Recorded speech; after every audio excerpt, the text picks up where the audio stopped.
शांति।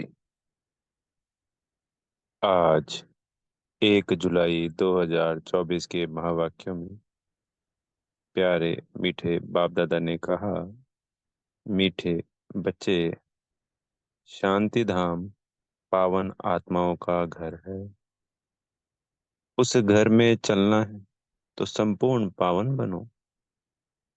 प्रश्न है, बाप सभी बच्चों से कौन सी गारंटी करते हैं? उत्तर है, मीठे बच्चे, तुम मुझे याद करो तो मैं गारंटी करता हूँ कि बिगर सजा खाए तुम मेरे घर में चलेंगे। तुम एक बाप से दिल लगाओ, इस पुरानी दुनिया को देखते भी नहीं देखो। इस दुनिया में रहते पवित्र बनकर दिखाओ, तो बाबा तुम्हें विश्व की बादशाही अवश्य देंगे। ओम शांति। रूहानी बच्चों से रूहानी बाप पूछ रहे हैं। यह तो बच्चे जानते हैं, बाप आया है हम बच्चों को अपने घर ले जाने दिए। अब घर जाने की दिल होती है। वह है सब आत्माओं का घर। यहाँ सब जीव आत्माओं का घर एक नहीं है। यह तो समझते हो, बाप आया हुआ है, निमंत्रण पर बुलाया है बाप को। हमको घर अर्थात शांति धाम ले चलो। अब बाप कहते हैं, अपने दिल से पूछो, हे आत्माएं, तुम पतित कैसे चल सकेंगी? पावन तो जरूर बनना है। अब घर चलना है और तो कोई बात नहीं कहते। भक्ति मार्ग में तुमने इतना समय पुरुषार्थ किया है, किसके लिए? मुक्ति के लिए। तो अब बाप पूछते हैं, घर चलने का विचार है? बाबा पूछ रहे हैं। तो बच्चे कहते, बाबा इसके लिए ही तो इतनी भक्ति की है। ठीक बात है। मुक्ति कहिए या मोक्ष, भक्ति में यही सोचते थे कि दुखों से दुखी होकर इस आवागमन के चक्कर से छूट जाएं। थोड़ा बहुत ये होता था कि मरने के बाद भाई स्वर्ग मिल जाए, कई आत्माओं को होता है। यही दो चीजें होती है, क्योंकि स्वर्ग कहाँ समझते थे? ऊपर में। सत्कर्म करें, अच्छे कर्म करें तो भगवान मिल जाए। और कईयों की भावना ये भी होती थी कि बस भगवान मिल जाए। बहुत थोड़ों की भावना होती थी। तो ये तीन भावनाओं से ही, और जो स्थूल इच्छाएं पूरी करने के लिए करते हैं वो तो लगभग सभी हैं उसके अंदर। उसमें की संख्या ज्यादा है, भक्ति करने के कारण है ये। मुक्ति, स्वर्ग, भगवान से मिलने की इच्छा, स्थूल इच्छाएं पूरी हो जाएं।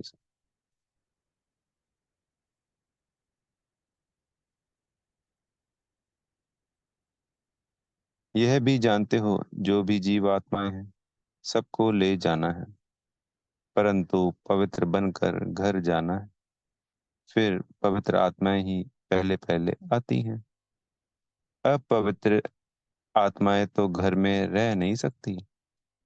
अभी जो भी करोड़ों आत्माएं हैं सबको घर जरूर जाना है। उस घर को शांति धाम व वानप्रस्थ कहा जाता है। हम आत्माओं को पावन बनकर पावन शांति धाम जाना है। बस कितनी सहज बात है। वह है पावन शांति धाम आत्माओं का। वह है पावन सुख धाम जीवात्माओं का। तो जो शांति धाम है पावन, वो सिर्फ आत्माओं का है।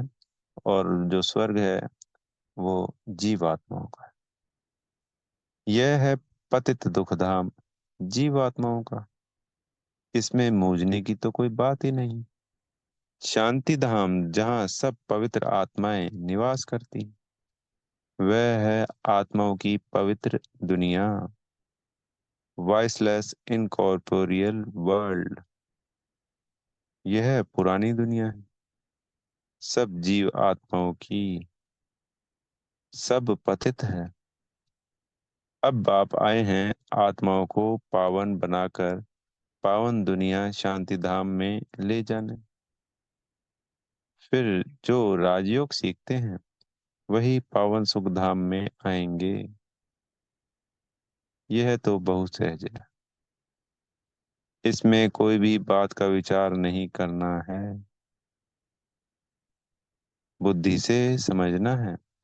हम आत्माओं का बाप आया हुआ है हमको पावन शांति धाम में ले जाने। वहां जाने का रास्ता जो हम भूल गए थे, सो अब बाप ने बताया है। कल्प कल्प मैं ऐसे ही आकर कहता हूँ, हे बच्चे, मुझ शिव बाबा को याद करो। सर्व का सद्गति दाता एक सद्गुरु है, वही आकर बच्चों को पैगाम अथवा श्रीमत देते हैं कि बच्चों, अभी तुमको क्या करना है। आधा कल्प तुमने बहुत भक्ति की है, दुख उठाया है, खर्चा करते करते कंगाल बन गए हो।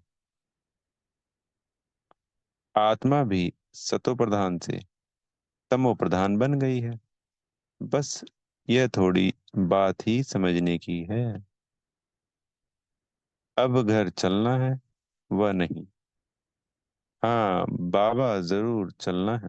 ले, बाबा पूछते हैं तो बच्चे ही जवाब देते हैं, हाँ बाबा, जरूर चलना है। वह हमारा स्वीट साइलेंस होम है। यह भी समझते हो बरोबर, अभी हम पतित हैं, इसलिए जा नहीं सकते। अब बाप कहते हैं, मुझे याद करो तो तुम्हारे पाप कट जाएंगे। कल्प कल्प यही पैगाम देता हूँ, अपने को आत्मा समझो, यह देह तो खल्लास हो जानी है। बाकी आत्माओं को वापिस जाना है, उनको कहते हैं निराकारी दुनिया। सब निराकारी आत्माएं वहां रहती हैं, वह घर है आत्माओं का। निराकार बाप भी वहां रहते हैं। बाप आते हैं सबसे पिछाड़ी में, क्योंकि फिर सबको वापस ले जाना है। एक भी पतित आत्मा रहती नहीं है। इसमें कोई मूझने व तकलीफ की बात नहीं है। गाते भी हैं, हे पतित पावन आकर हमको पावन बनाए, साथ ले चलो। सबका बाप है ना। फिर जब हम नई दुनिया में पाठ बजाने आते हैं तो बहुत थोड़े रहते हैं। बाकी इतनी करोड़ आत्माएं कहाँ जाकर रहती हैं, यह भी जानते हो। सतयुग में थोड़ी जीवात्माएं थी, छोटा झाड़ था, फिर वृद्धि को पाया है। झाड़ में अनेक धर्मों की वैरायटी है, उसको ही कल्प वृक्ष कहा जाता है। कुछ भी अगर नहीं समझते हो तो पूछ सकते हो। कई कहते हैं, बाबा, हम कल्प की आयु 5,000 वर्ष कैसे माने। अरे बाप तो सत्य ही सुनाते हैं, चक्र का हिसाब भी बताया है। इस कल्प के संगम पर ही बाप आकर दैवी राजधानी स्थापन करते हैं, जो अभी नहीं है। सतयुग में फिर एक दैवी राजधानी होगी। इस समय तुमको रचता और रचना का ज्ञान सुनाते हैं।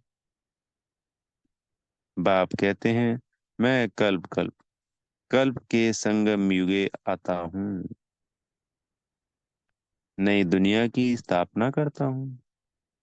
पुरानी दुनिया खत्म हो जानी है, ड्रामा प्लान अनुसार नई से पुरानी और पुरानी से नई बनती है।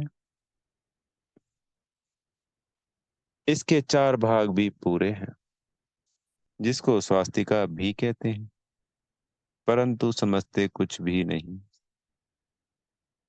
भक्ति मार्ग में तो जैसे गुड़ियों का खेल खेलते रहते हैं। अथाह चित्र है, दीपमाला पर खास दुकान निकालते हैं। अनेकों अनेक चित्र हैं। अभी तुम समझ गए हो, एक है शिव बाबा और हम बच्चे। फिर यहाँ आओ तो लक्ष्मी नारायण का राज्य, फिर राम सीता का राज्य, और फिर बाद में और धर्म आते हैं, जिससे तुम बच्चों का कनेक्शन ही नहीं है। वह अपने अपने समय पर आते हैं। फिर सबको वापस जाना है। तुम बच्चों को भी अब घर जाना है। यह सारी दुनिया विनाश होनी है। अब इसमें क्या रहना है। इस दुनिया से दिल ही नहीं लगती। दिल लगानी है एक माशूक से। वह कहते हैं, मुझ एक के साथ दिल लगाओ तो तुम पावन बनेंगे। अब बहुत गई थोड़ी रही। टाइम जाता रहता है। योग में नहीं रहे होंगे तो फिर अंत में वह बहुत पश्चाताप करेंगे। सजा खाएंगे। पद भी भ्रष्ट हो जाएगा। यह भी तुमको अभी मालूम पड़ा है कि अपना घर छोड़े हमको कितना समय हुआ है। घर जाने के लिए ही तो माथा मारते हैं ना। बाप भी घर में ही मिलेगा, यानी परम धाम में मिलेंगे ना बाबा। सतयुग में तो नहीं मिलेगा। मुक्ति धाम में जाने लिए मनुष्य कितनी मेहनत करते हैं, उसको कहा जाता है भक्ति मार्ग। अभी भक्ति मार्ग खलास होना है ड्रामानुसार। अभी मैं तुमको घर ले जाने के लिए आया हूँ। जरूर ले जाऊंगा। जितना जो पावन बनेंगे उतना उच्च पद पाएंगे। इसमें मूझने की तो बात ही नहीं। बाप कहते हैं, बच्चे तुम मुझे याद करो। मैं गारंटी करता हूँ, तुम बिगर सजा खाए घर चले जाएंगे। याद से तुम्हारे विक्रम विनाश होंगे। अगर याद नहीं करेंगे तो सजाएं खानी पड़ेंगी। पद भ्रष्ट हो जाएगा। हर 5,000 वर्ष बाद मैं यही आकर समझाता हूँ। मैं अनेकों अनेक बार आया हूँ तुमको वापस ले जाने। तुम बच्चे ही हार जीत का पाठ बजाते हो। फिर मैं आता हूँ ले जाने। यह है पतित दुनिया। इसलिए गाते भी हैं, पतित पावन आओ। हम विकारी पतित हैं, आकर निर्विकारी पावन बनाओ। यह है विकारी दुनिया। अभी तुम बच्चों को संपूर्ण निर्विकारी बनना है। जो पीछे आते हैं वह सजा खाकर जाते हैं।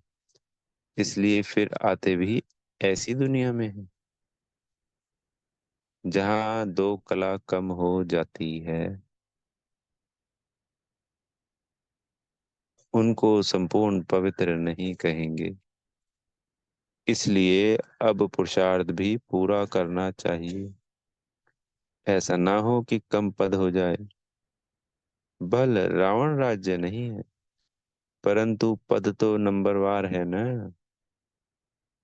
आत्मा में खाद पड़ती है तो फिर उसको शरीर भी ऐसा मिलेगा। आत्मा गोल्डन एज से सिल्वर एज बन जाती। चांदी की खाद आत्मा में पड़ती है। फिर दिन प्रतिदिन जास्ती छीछी खाद पड़ती है, मुलम्मे की। बाप बहुत अच्छी रीति समझाते हैं।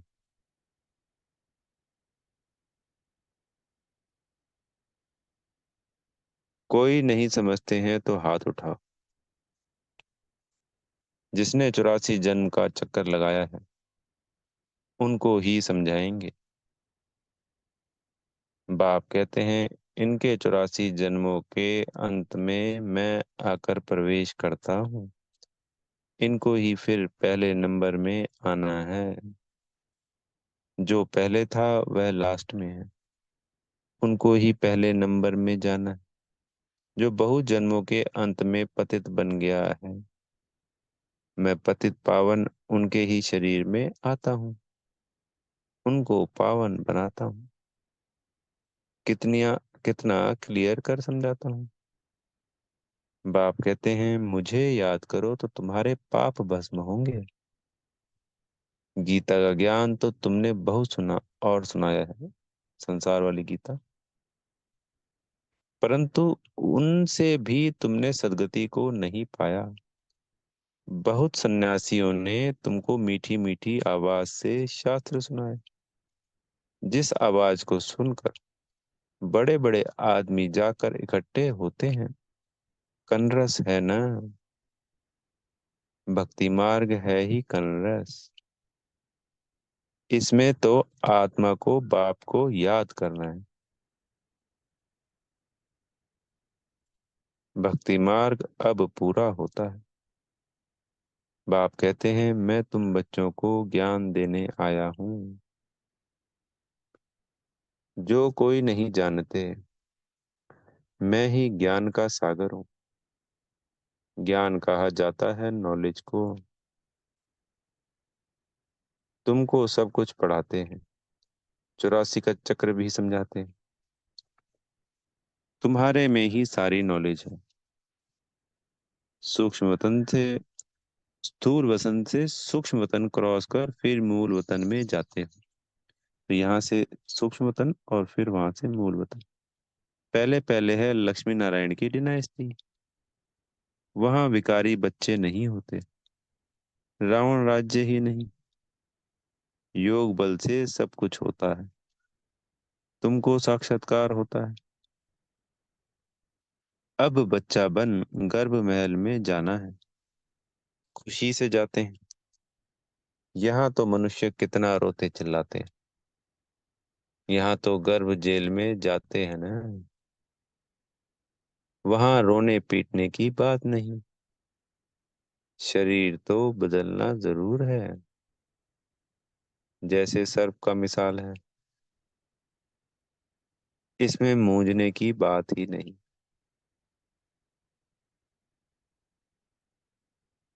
जास्ती पूछने का रहता नहीं है। एकदम पावन बनने के पुरुषार्थ में लग जाना चाहिए।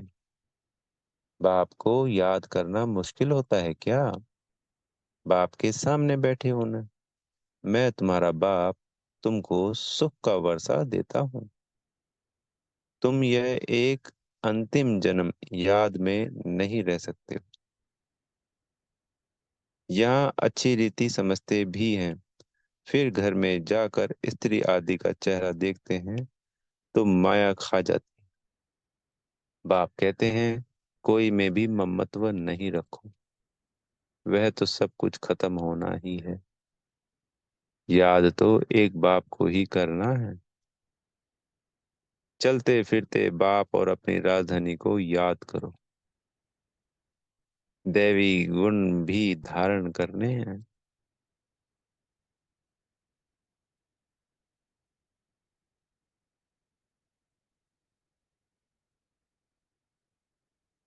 सतयुग में यह गंदी चीजें मांस आदि होता ही नहीं।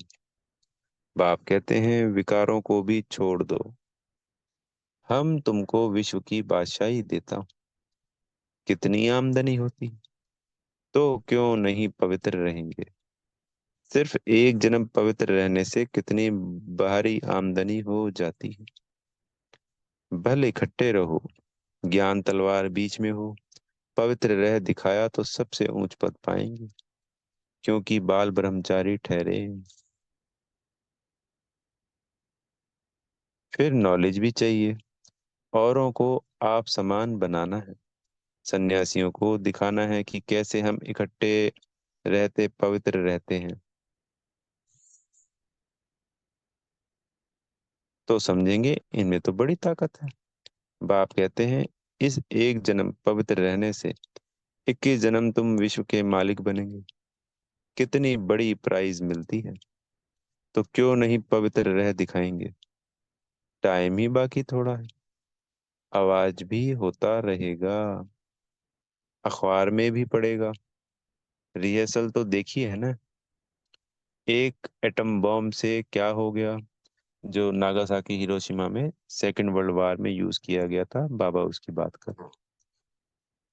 अभी तक हॉस्पिटल में पड़े हैं। अभी तो ऐसे बॉम्ब आदि बनाते हैं जो कोई तकलीफ नहीं, फट से खत्म। और यह रिहर्सल होकर फिर फाइनल होगा। देखेंगे फट से मरते हैं व नहीं। फिर और युक्ति रचेंगे। हॉस्पिटल आदि होगी नहीं। कौन बैठ खिदमत करेंगे, यानी सेवा करेंगे, क्योंकि सभी मर जाएंगे और सब कुछ ही खत्म हो जाएगा। कोई ब्राह्मण आदि खिलाने वाला नहीं रहेगा। बॉम्ब छोड़ा और खलास। अर्थक्वेक में सब दब जाएंगे। देर ही नहीं लगी। यहाँ ढेर मनुष्य। सत्युग में बहुत थोड़े होते हैं। इतने सब कैसे विनाश होंगे। आगे चल देखना। वहां तो शुरू में 9 लाख हैं। फकीर भी तुम हो। साहिब भी तुमको प्यारा है। अभी सबको छोड़ अपने को आत्मा समझ लिया। ऐसे फकीरों को बाप प्यारा लगता है। सतयुग में बहुत छोटा सा झाड़ होगा। बातें तो बहुत समझाते हैं। जो भी एक्टर्स हैं सब आत्माएं अविनाशी हैं। अपना अपना पार्ट बजाने आती हैं। कल्प कल्प तुम ही आकर बाप से स्टूडेंट बन पड़ते हो।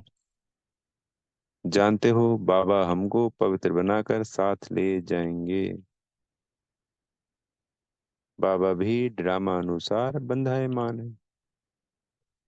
सबको वापस जरूर ले जाएंगे। इसलिए नाम ही है पांडव सेना। तुम पांडव क्या कर रहे हो। तुम बाप से राज्य भाग्य ले रहे हो। हूबहू कल्प मिसल पहले। नंबरवार पुरुषार्थ अनुसार। अच्छा। मीठे मीठे सिकी लदे बच्चों प्रति माता पिता बाप दादा का याद प्यार और गुड मॉर्निंग।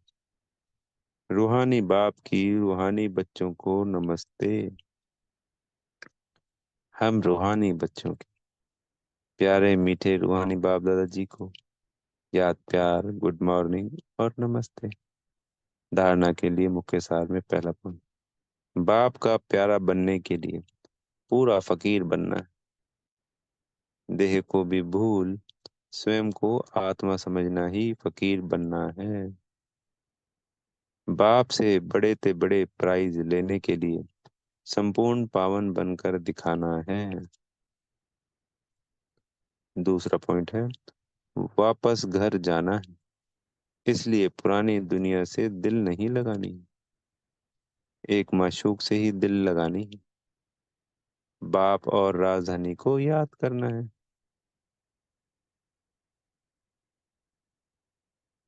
वरदान मिल रहा है सदगुरु जी से। ब्राह्मण जीवन में सदा चीयरफुल और केयरफुल मूड में रहने वाले कंबाइंड रूपधारी भाव। यदि किसी भी परिस्थिति में प्रसन्नता की मूड परिवर्तन होती है तो उसे सदा काल की प्रसन्नता नहीं कहें। ब्राह्मण जीवन में सदा चीयरफुल और केयरफुल मूड हो। मूड बदलनी नहीं चाहिए। जब मूड बदलती है तो कहते हैं मुझे तो एकांत चाहिए। आज मेरा मूड ऐसा है। मूड बदलती तब है जब अकेले होते हो। सदा कंबाइंड रूप में रहो तो मूड नहीं बदलेगी। स्लोगन है, कोई भी उत्सव मनाना अर्थात याद और सेवा के उत्साह में रहना। ओम शांति। बेहद का धन्यवाद मेरे मीठे प्यारे बाप दादाजी का।